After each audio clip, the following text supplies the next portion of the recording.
புதுவை மாநில முன்னாள் முதலமைச்சர் முன்னாள் மத்திய அமைச்சர் திரு நாராயணசாமி அவர்கள் இணைந்திருக்கிறார். சார், இப்போ புதுவையினுடைய அடையாளங்களில் ஒன்று அது சுற்றுலாத்தலம் அப்படின்ற பெருமையும் கூட. இப்போது அதனாலேயே இங்கே போதை வஸ்துகள் அதிகம் புழங்குது அப்படின்னு பார்க்கணுமா? ஏன்னா இப்போ நீங்கள் ஒட்டுமொத்தமாக இன்றைக்கு போராட்டத்துக்கு அழைப்பு கொடுத்துருக்கீங்க. ஆனால் ஆளுநர் சொன்னாங்க வெறும் போதை மட்டுமே காரணம்னு நம்ம சொல்ல முடியாது அப்படின்றாங்க. அதாவது ஆளுநருக்கு புதுச்சேரியினுடைய பாரம்பரியம் தெரியாது. குறிப்பா புதுச்சேரியில இந்த கஞ்சா பழக்கம், அபின் போன்ற இந்த போதைப் பொருட்கள் புதுச்சேரி மாநிலத்தில் நடமாட்டமே கிடையாது. நான் முதலமைச்சராக இருந்த சமயத்தில் 2016 இருந்து 21 வரைக்கும் அந்த சமயத்தில் கஞ்சா கடத்தி வரும்பொழுது ஒரு தனிப்படையை அமைச்சு அந்த கஞ்சா கொண்டு வந்தவங்க அப்புறம் கஞ்சா விற்பனை செஞ்சவங்களை சிறையில் அடைச்சோம். அதாவது குண்டர் தடை சட்டத்தில் அவங்களை சிறையில் அடைச்சோம். அதற்கு பிறகு கஞ்சா நடமாட்டம் புதுச்சேரி மாநிலத்தில் வெகுவாக குறைஞ்சது.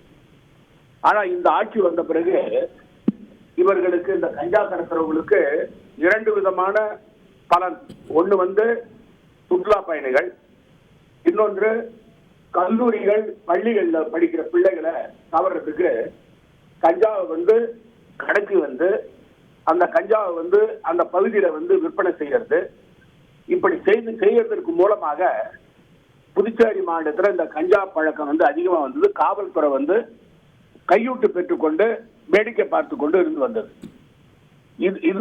இது மட்டுமல்லாம புதுச்சேரியில மரியாதைக்குரிய முதலமைச்சர் ரங்கசாமி ஆட்சிக்கு வந்த இந்த 3 ஆண்டுகள்ல மொத்தம் சின்ன மாநிலமான புதுச்சேரியில மக்கள் தொகை, புதுச்சேரியுடைய மக்கள் தொகையே 10 லட்சம் தான். ஆனா ஏற்கனவே மதுக்கடைகள் இருக்கு. ஆனா இவர் மட்டும் ரெஸ்டோ பார் 249 ரெஸ்டோ பார் கொடுத்திருக்கிறார். இந்த கஞ்சா அது மூலமாவும் கஞ்சா பரவுதுங்க. இதனால துணைநிலை ஆளுநர் அவர்கள் விவரம் தெரியாம பேசுறாங்க. இந்த சிறுமியினுடைய கொலைக்கு காரணமே இந்த கஞ்சா நடமாட்டம் தான். தொடர்ந்து நான் 2 வருஷமா புதுச்சேரி கொலை நகரமாக ஆகி வருது, புதுச்சேரி கஞ்சா நகரமாக ஆகி வருகிறது.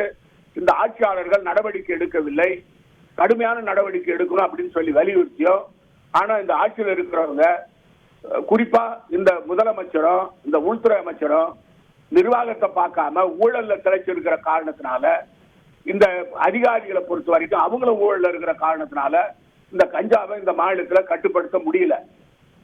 இது சம்பந்தமா துணைநிலை ஆளுநரை பொறுத்த வரைக்கும் நான் அவங்களை கேட்கிறேன், துணைநிலை ஆளுநரை கேட்கிறேன், நான் எல்லாத்துக்கும் நான் தான் ஆளுநர் சொல்றேன் இல்ல, ஏன் இதுக்கு நீங்க பொறுப்பேற்கல? இந்த சிறுமி கொலை வழக்குக்கு துணைநிலை ஆளுநரும் பொறுப்பு, முதலமைச்சரும் பொறுப்பு, உள்துறை அமைச்சரும் பொறுப்பு. முதலமைச்சரும் உள்துறை அமைச்சரும் உடனே ராஜினாமா செய்யணும். இது மிகப்பெரிய புதுச்சேரியில இப்ப மக்கள் அச்சத்தில் இருக்கிறாங்க. தாய்மார்கள்லாம் தங்களுடைய பிள்ளைகளை பள்ளிக்கு அனுப்புவதா இல்லை என்ற கேள்விக்குறி இப்பொழுது ஏற்பட்டிருக்கிறது. எங்க ஆட்சிகள் அது மாதிரி இருந்ததா? மக்கள் சுதந்திரமா நடமாடினாங்க.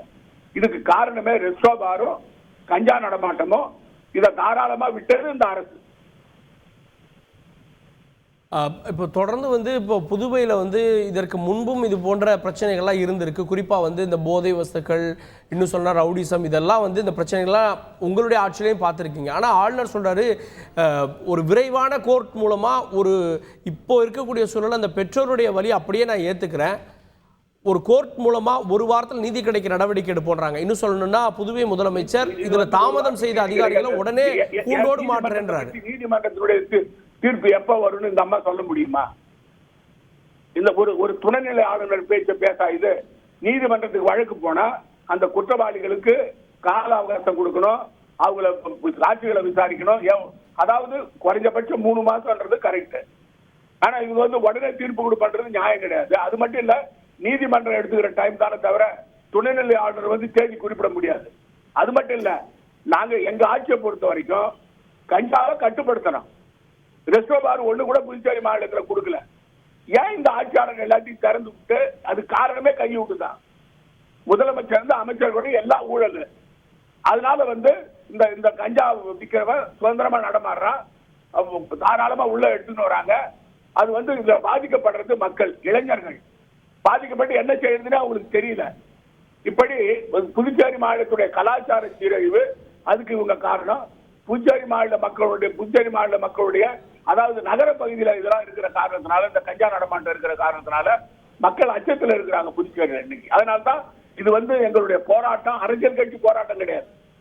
இது வந்து மக்கள் எழுச்சி போராட்டமா ஆகிப்போச்சு. எல்லா இடத்துலயும் போராட்டம் நடத்துறாங்க. மெழுகு வச்சு ஊரலாம், ஆர்ப்பாட்டம், கடல்ல இறங்கி போராட்டம், சாலை மறியல், இது தொடர்ந்து நடந்து வருது புதுச்சேரியில கடந்த முந்தா நாள் சாயந்தரத்துல இருந்து. இது வந்து ஒரு சமூக அவலம், இது வந்து மாற்று கருத்தே இல்லை. இந்த போராட்டத்தின் மூலமா என்ன மாற்றம் நிகழ்ந்துன்னு நினைக்கிறீங்க? அதாவது உங்களுக்கு தாள தகுதி எல்லாருக்கும் வெளியே வரணும். உங்களால கட்டுப்படுத்த முடியலையா, வெளியில வந்துருங்க. அங்க பதவியில் இருந்துன்னு ஏன் இது போன்ற புதுச்சேரி மாநிலத்தை கெடுக்கிறாங்க? அதுதான் கேட்கிறோம். பதவி விலகுன்னு கேட்கிறோம். குறிப்பா ஒண்ணு கட்டுப்படுத்து, இல்ல பதவி விலகு, ரெண்டு தான் எங்களுடைய கோரிக்கை.